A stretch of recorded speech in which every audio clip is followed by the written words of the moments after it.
Dollar Tree this time of year has got some great Halloween stuff out there. Just go through and pick up anything and everything you need, especially these lights. And then look at these little skulls. They look so lonely. I think we should take a few of these home for our next project. So what we want to do is grab an old pallet, any kind will do, and we're going to lay it out, start painting the top. Looking for some gray primer to put on the top. Now, the reason we're going to use a primer is, number one, it's going to help with any moisture, especially with the fall season approaching. We want to cover basically all the top and get that base coat on there. It also helps with any light reflection, especially from the lights that we're going to add. Next, I think we should do some two-tone. Let's go ahead and put a little black paint on there. It's going to make this project shine a little bit more. Just random, put it on there. No need to put it on too thick. And then a little driftwood, which is a little bit of white. Give us a three-tone paint. Let's go ahead and put the palette exactly where we want it. Let's grab those cheap old lights and get them out. We're going to start placing those all underneath the palette. Put those up and under and around and through. Now, if they start to get a little bit out of the way or they're going to recoil, just grab a stapler and put it down in there. Make sure you don't puncture the wire itself.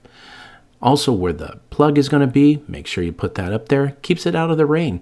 Now, the great thing about these plugs is they plug in to the back of each other. You can put 4 or 5 or 6 of those on, and they won't overheat.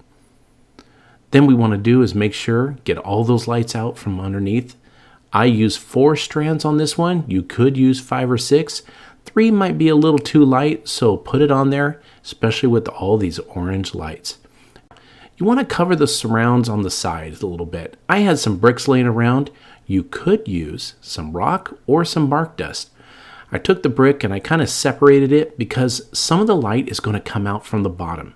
That will give us a chance to allow the light to go ahead and shine through just a few of these gaps. So I got the bricks all put around, and then next, remember those skulls?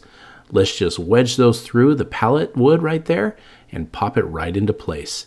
Go ahead and put as many as you want. I think I chose 3 or 4 for this project, and I just randomly put them up, especially to pay attention and look at the people coming up. Next, we want to put those little skull hands up there. These little skeleton hands just look great. I did put just a dab of glue just to hold it in place in case the wind came up. Now these hands look like they're reaching up through the bars coming from the ground. And then remember those orange twigs? They look like fire just raging out of the bottom. So put them up, spread them out. And then last but not least, I found a little rat at Dollar Tree. Put it right on top there. Add a few little signs on the sides. And then once the lights come on, look at that. Right at the entrance where the little trick-or-treaters come up to grab their candy. You can have a little flasher on the signs if you want. But look at this project. I hope you enjoyed it as much as I did making it. So I have the tomato cage upside down with the part that you normally stick into the ground facing up. And then I have a standard plastic pumpkin pail, and I'm gonna go ahead and tip it upside down and slide it over all 3 of those metal parts. So here is the tomato cage upside down with the pumpkin head on, and what I've got now is just a regular yard size garbage bag.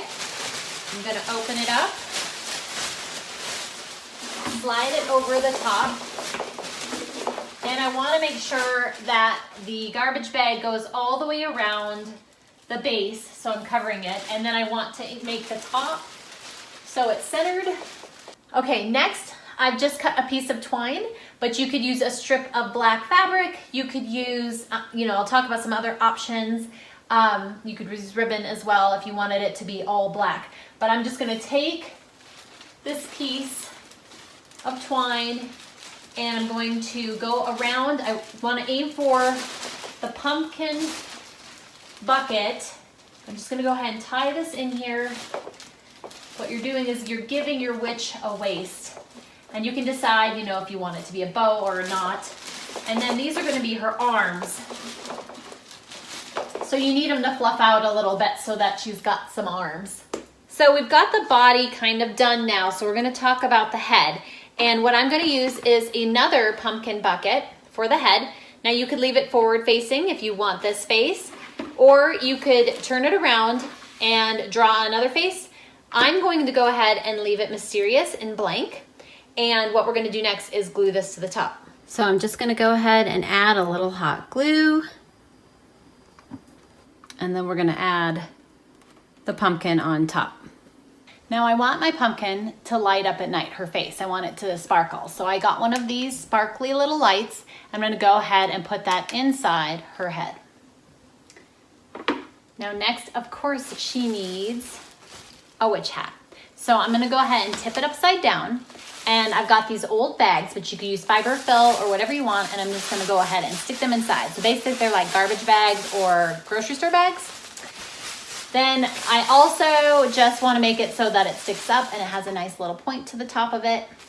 And again, I'm trying to think of things that if it's outside and it does get wet because it rains or snows, it's not a big deal. And then I'm gonna go ahead and place this right on top of her head.